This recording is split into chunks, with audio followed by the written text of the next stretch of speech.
ហ្នឹងហើយមេឥឡូវមកធ្វើបត់បង្ហាញជូនមេអាដាម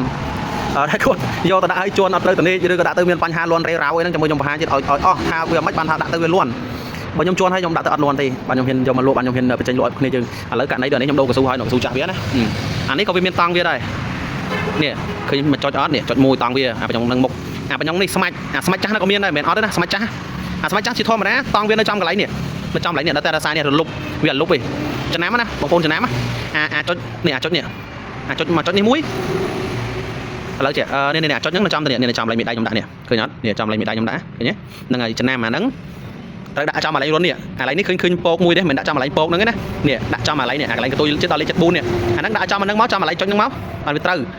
នេះឃើញអត់នេះដាក់ចឹងត្រូវអាហ្នឹងត្រូវតង់វាអាហ្នឹងសម្រាប់បញ្ញងចាស់នេះសញ្ញាពុកបញ្ញងចាស់ហ្នឹងគឺតង់វានៅទៅហ្នឹងនេះវាមានចុចកន្លែងនេះមួយតែនេះលុបពីមើលឃើញទេហើយសម្រាប់បញ្ញងថ្មីគេមានចុចរបស់គេដែរនេះឃើញអត់នេះអាកន្លែងចុចហ្នឹងដាក់ឲ្យចំអាកន្លែងចុចដូចគ្នារបស់វានេះតែពេលបងប្អូនដាក់មិនត្រូវមិនលន់នេះចុចហ្នឹងដាក់ចំកន្លែងចុចរបស់វាដូចគ្នានេះឃើញអត់ហ្នឹងហើយតែពេលដាក់ចឹងវាត្រូវហើយតែពេលបន្ទាប់យើងដាក់ហ្នឹងចូលហើយសំខាន់ជាងគេនេះដាក់ឲ្យស្មើតនេករបស់វាចាស់តែដាក់មិនត្រូវទេរាវនេះបញ្ញងស្មៃខាងក្រោយគឺវាមានពងវាដែរនេះឃើញចុចខ្មៅនេះចុចខ្មៅហ្នឹង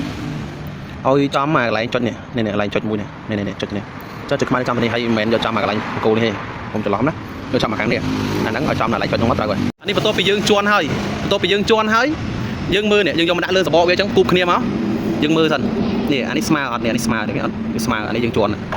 ម្ដងអត់ស្មើយើងជន់ភាសាទៀតយើងមើលតើស្មើខាងនេះវាស្មើអត់តែពេលស្មើបងប្អូនដាក់ទៅវាមិនចេះលន់ទេតែបងប្អូនឧទាហរណ៍ថាអាខាងនេះស្មើចេះទៅពេលអាខាងនេះបាសឡើងចេះស៊ូថាដាក់ទៅវាលឺទេវាប្រកាសជាលឺហើយដោយសារអាប៉ោនេះវាលៀងគ្នានេះវាលៀងចង់និយាយថាវាស្មើគ្នាវាមិនលឺហ្នឹងជាបញ្ហាដែលបងប្អូនគាត់យកទៅដាក់ឲ្យពេលខ្លះថាលឺមិនមែនលឺដោយសារអញ្ចឹងទេលឺដោយសារតែការជន់មិនត្រូវនេះឃើញអត់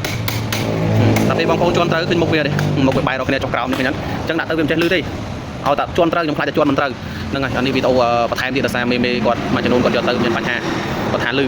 គាត់សួរមូលហេតុអីមូលហេតុគឺតែប៉ុណ្្នឹងគឺការជន់របស់បងប្អូនមិនត្រូវ